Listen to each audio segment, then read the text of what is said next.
Hey guys, my name is James and I'm not a duck, and I have a question for you. Do you play Minecraft and know about redstone but also know nothing about redstone? Then this video is for you because that's exactly what I'm going to teach you all about redstone.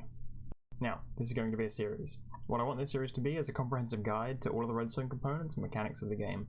You know as well as I do that redstone is a very intimidating part of the game that already has an absolute ton of features, and it was a lot to learn for me too. A lot of videos on this stuff go through things way too quick, and my aim is to be a little bit more thorough and explain the little bits that often just get glossed over. But firstly, in case you don't know, what is redstone? Redstone is a material in Minecraft that can be essentially used as circuitry to construct larger and more complicated mechanisms and automated systems, acting loosely as Minecraft's version of electricity and different computer components. The redstone systems in the game can be used to create all sorts of contraptions in the game, such as item sorters, automatic farms, hidden piston doors, and not so hidden piston doors. So, the basic redstone component is this: redstone dust, obtained from mining a block of redstone ore or redstone deep slate ore with either an iron pickaxe or better.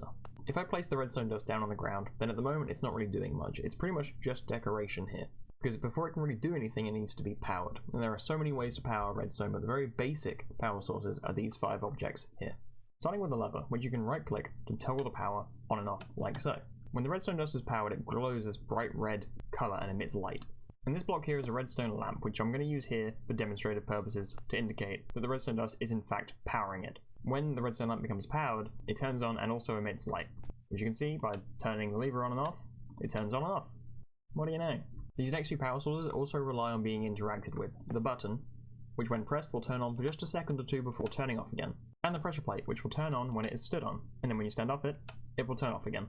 There are also wooden buttons, which differ in that they stay on for slightly longer than the stone material buttons do. There are also different kinds of pressure plates made out of different materials, but we'll come back to that later because it'd be better off explained after the next few pieces of information. The next power source that I want to talk about is the redstone torch, which unless you interfere with it is always on, no matter what. Same goes for the redstone block. The difference is with the redstone torch is that you can place it on the side of a block, and it will power any redstone next to it, below it, and it can even power the block above it to power the redstone through the block. A redstone block, however, while it will power any redstone dust below it and next to it, and even dust placed directly on top of it, it cannot power redstone dust through the block above. But the key difference between the redstone torch and the redstone block is that the redstone torch can actually be deactivated by running the power into the block that it's sitting on, which as you can see here is not also the case for the redstone block. An important thing to know about redstone is that typically for long lines of redstone dust, just one power source is sometimes not enough. As you can see, this long line of redstone being powered by a redstone torch gets dimmer and dimmer as you go along the line because it's losing power. Redstone torches and the other 4 power sources that we just covered all output redstone signal strength of 15, which on the F3 screen you can see over here on the right. But for demonstrative purposes, I'm going to from this point on have a resource pack on that shows the signal strength of the redstone dust as well as some other pieces just to help with the visualization. And as you can see now we can see the signal strength of the redstone rendered on top of the redstone. So it comes out of the redstone torch at 15 and goes all the way down to 1, and then 0 isn't rendered on the unpowered redstone. Which, as you can see here, the redstone lamps underneath all the powered pieces of redstone are on, but that one at the end, underneath the unpowered redstone, stays turned off. It's also worth noting that for this one to be powered here, it needs to be connected to the power source through the redstone dust. So if I break this piece here, everything after it is immediately depowered, and all of the redstone lamps immediately turn off.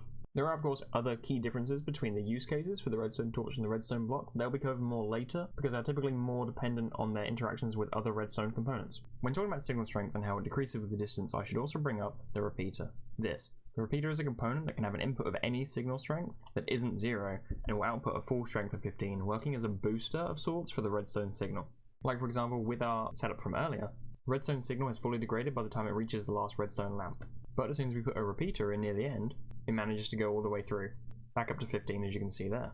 Which is how if you have very long continuous lines of redstone dust, that's how you boost the signal to go even further than normal. As you can see, the signal strength gets all the way down to 1, and then we put it through a repeater, and then it goes back to 15, all the way down to 1 again. And as you can see here, it doesn't quite reach the redstone lamp, but if I replace this last one after it fully loses the power with the repeater, bam, back up to 15, and the lamp becomes powered. The downside to using a redstone repeater is that the repeater comes with a built-in delay in how quickly it can boost the signal from the input to the output upon powering, with the shortest delay setting on it being 1 tick, essentially Minecraft's time counter for redstone, which just looks like this. But if you do want a delay and you want more of a delay, then you can increase that by right-clicking the repeater up to a total of 4 ticks, which is at least noticeable to the eye. And when you have a bunch of these lined up for a really long line of redstone, it obviously becomes more noticeable and much more significant to the timing of your redstone build. And just to demonstrate that delay a little bit better, I've lined up 4 repeaters with 1, 2, 3, and 4 tick delays connected to redstone lamps. So when I hit this button, as you can see, they all turn on in sequence and they all turn off in sequence, even though the repeaters were all powered at the exact same time. The only other important feature when it comes to redstone repeaters is the fact that they can become locked. Now in my experience, this never really comes up in the vast majority of redstone builds. But for example, if you power a redstone repeater, and then while it's powered, power another redstone repeater running into the side of the first one, it locks it. So now if I unpower this one, it stays powered even though there's no input going into it.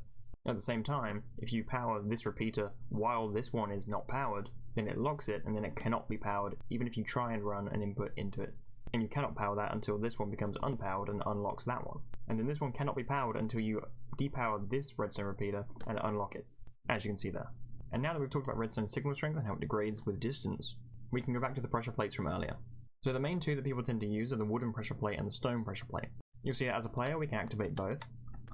Other mobs such as a chicken can activate both as well.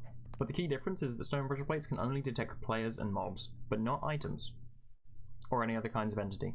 The wooden pressure plate, however, can detect any kind of entity at all. Even something such as a boat, which does count as an entity in Minecraft, will activate a wooden pressure plate, but not a stone one.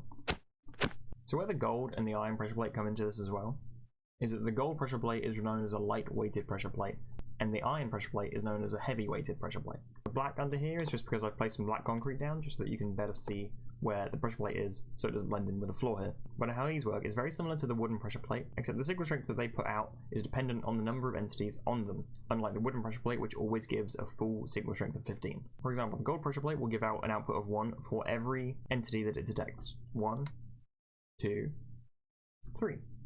And then the lamp becomes powered. The heavy-weighted pressure plate, however, requires a lot more entities to give the same output. Specifically, it goes up in multiples of 10 in terms of the number of entities required to boost the signal strength even further. So one entity will put it to 1, and then to get it to go to 2, another 10 entities need to be added to the pressure plate. And then to be able to get it to 3, you need yet another 10 to get it to 3, and then again, the redstone block has become powered. And you'll see if I kill just one of these guys, then the redstone lamp has turned off.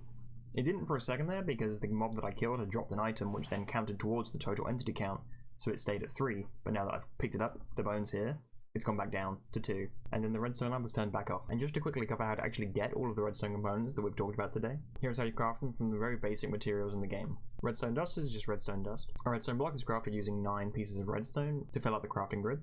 A lever is made by 1 piece of cobblestone and 1 stick right above it. A redstone torch is made by placing a piece of redstone dust on top of a stick. A repeater is made using 3 pieces of stone, 2 redstone torches, and 1 piece of redstone dust between them. A stone button is made by placing 1 piece of stone in the grid, while a wooden button is made by placing a single piece of wooden plank in the grid. A stone button can also be made out of this, the polished blackstone block, and wooden buttons can also be made out of any kind of planks. Similarly, the pressure plates can be made out of 2 pieces of stone, or 2 pieces of wooden plank. And again, the same goes for any of the other types of wooden plank or the polished blackstone block.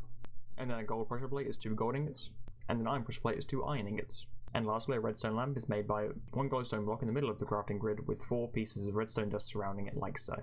But that is it for today, guys. I hope that you enjoyed this very much beginner's introduction to redstone, and I hope that it was useful to you. As we progress through the series, of course, things will begin to get more complicated as we introduce more game mechanics and more redstone components. But for now, I'll see you next time when we dive into some more redstone. So see you guys. Bye.